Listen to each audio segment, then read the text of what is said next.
Good afternoon. The government has announced a package of measures to strengthen the power grid and support renewable energy in a bid to avoid a repeat of the huge April power blackout.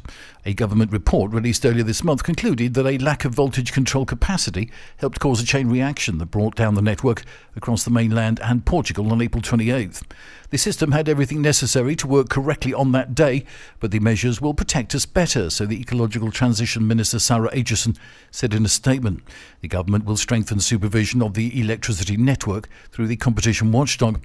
The time frame for installing new wind and solar energy facilities will be reduced, and the government will facilitate developing power storage at renewable energy sites, notably through batteries. The Economy Minister, Carlos Cuerpo, this morning said his country does not expect any repercussions from its refusal to meet the defence spending target of 5% of gross domestic product to be set by NATO member countries in a summit in The Hague this week. Spain will be a responsible ally, Cuerpo said in an interview, as he stressed the country would meet all of its military capability commitments towards NATO. The BBVA will not be allowed to integrate its operations with Sabadell for at least 3 years, as one of the conditions imposed by the government on its hostile bid for its smaller rival in a potential blow to the suitor's expansion plans. BBVA, whose CEO said on Monday that it could drop its offer if Madrid's terms proved too harsh, said in a statement it would evaluate the conditions. Eurozone banking supervisors have called for banking consolidation to strengthen the sector, but deals have been scarce as politicians have sought to preserve jobs.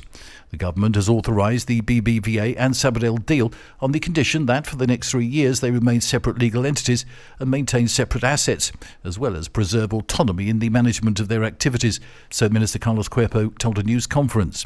What we are doing is protecting workers, protecting companies and protecting financial customers, he said. And the economy slowed to 0.6% in the first quarter of 2025, that compared to the previous period, as geopolitical turmoil and the shadow of continuing trade tensions heightened concerns about global growth. On an annual basis, Spain's first quarter economic output expanded 2.8%, so the National Statistics Institute said this morning, confirming the preliminary growth data released back in April. That was lower than the previous quarter's revised 3.3% annual growth. Quarter-on-quarter growth slowed from 0.7%.